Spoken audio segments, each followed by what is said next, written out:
எல்லாருக்கும் வணக்கம். இந்த வீடியோ யாருக்குன்னு பார்த்தீங்கன்னா, நான் ஜூலிக்கெலாம் இல்லைங்க.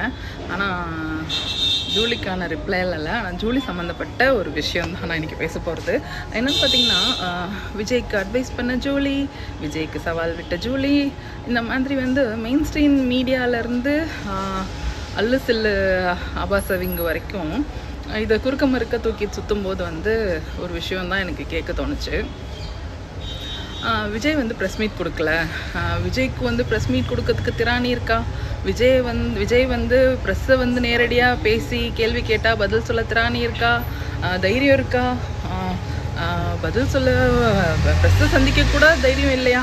இப்படி வந்து கேட்கும்போது வந்து நான் பல நேரங்களில் நினைப்பேன், உங்களெல்லாம் ஏன் பார்க்கணும்?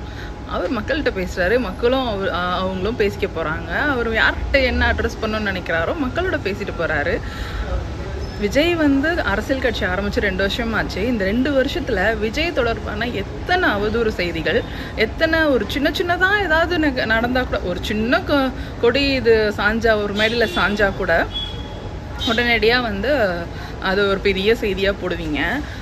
ஏதாவது ஒரு சின்னதாக ஏதாவது தடுக்கி விழுந்தால் கூட வந்து ஐயோ அப்படின்னு சொல்லி அதுதான் வந்து நீங்கள் பெருசு பண்ணுவீங்க. ஏதாவது சின்னதாக நெகட்டிவாக நடந்துடாதா அப்படின்னு பார்த்து போடுற இந்த மெயின் ஸ்ட்ரீம் மீடியாவை எதுக்கு அவர் பார்க்கணுன்றதான் எனக்கு ஒரே கேள்வியாக இருந்தது. அது மட்டும் இல்லாமல் இந்த நியூஸ் பார்க்கும்போது எனக்கு ரொம்ப வியப்பாக இருக்குது.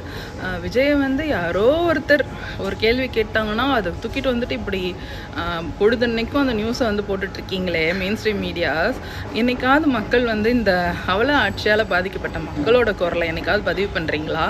அதை பற்றி ஏதாவது இம்பார்ட்டன்ஸ் கொடுத்து அதை நியூஸ் கேரி பண்ணுறீங்களா? அதை ஸ்டோரி பண்ணுறீங்களா? இல்லைன்னா அது வந்து ஒரு விவாதம் நடத்துகிறீங்களா? இது ஒரு விஷயம்னு சொல்லிட்டு யாராவது விஜய் ஏதாவது பேசிடக்கூடாது. அதை முழு நேரமும் கொண்டு வந்து ஐயோ விஜயை வந்து டிஃபேம் பண்ணணும், அவருக்கு இருக்க புகழுக்கு நீங்களாம் டிஃபேம் பண்ணி ஏதாவது வரப்போதா? நீங்களாம் யாரை வந்து சந்தோஷப்படுத்துறதுக்காக இந்த மாதிரி பண்ணிக்கிட்டு இருக்கீங்கன்னு தெரியல.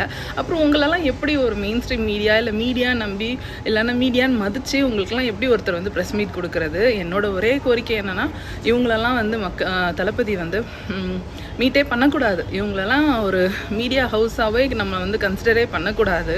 மக்களோட நேரடியாக பேசுகிறாரா அதோட போதுமானது எனக்கு தெரிஞ்சு. இவங்கெல்லாம் வந்து பார்க்கும்போது அவ்வளோ கடுப்பாக இருக்குது.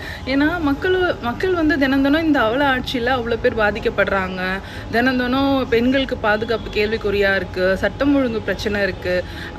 எங்கே பார்த்தாலும் போதைப் பொருளில் மாணவர்கள் பயன்படுத்தின செய்திகளவும் அங்கே இங்கேன்னு பார்க்க முடியுது. அது ஒரு விவாத பொருளாகவோ அதை வந்து காலையிலேருந்து அதை மட்டும் வந்து லேசாக எங்கேயாவது ஒரே ஒரு 30 செகண்ட் வீடியோ போட்டு போயிடுவாங்க. அது அடுத்த